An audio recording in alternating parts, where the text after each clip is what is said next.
जय जगन्नाथ बंधु मैंने आसंता आज मार्केट भली लस्सी बनवा घरे केमती मार्केट भली लस्सी बनवा आज देखा आपको प्रथम गोटे पैकेट दही नहीं जाइए से दही को प्रथम छाणीदे दही जो पानी अंश से गुड़िक सब बाहरी जीव आम जो जहाँ को कहते हंकड़ से चीनी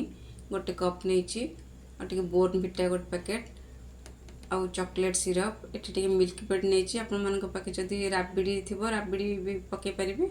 आउ ड्राई फ्रूट्स पाउडर सब करके रखते से ड्राई फ्रूट्स पाउडर आउ छेना एटी नड़िया कोरा नहीं आउ सब ड्राई फ्रूट्स रखी सजावाई किसमिश चेरी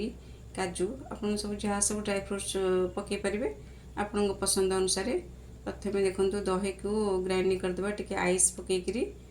तापरे आउ टे चीनी पकईकरी आउ थे ग्राइंडिंग करदेली आम देखो दहीटा फेंटी गला आउ चॉकलेट सिरप को सजावाई ग्लास चारिपटे एमती बुलेदेवे सुंदर देखा से एमती चॉकलेट सिरप को एमती पकईदेवे ता तले टी आग मिल्क मेड देवे ना जदि राबिड़ी थी राबिड़ी 2-4 चामच मिल्क मेड जहाँ थी आपे आवेलेबल ताकू पकईबे तापरे दही पकईबे जदि ये आइस क्यूब आप दरकार आइस क्यूब पकईबे मो आइस क्यूब पकईनी तापरे दही को ग्लास रे ढालीदेवे छेना तापरे टी सजाईदेवे तापरे जो ड्राई फ्रूट्स पाउडर था ताकू नड़िया कोरा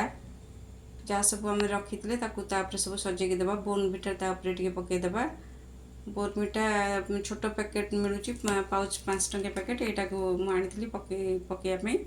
ताकू पकईदेवे किसमिश पकईदेवे तापरे काजू तापरे सजेदेवे आपको जी जदि अधिक काजू पकईबे आप इच्छा अनुसार जी काजू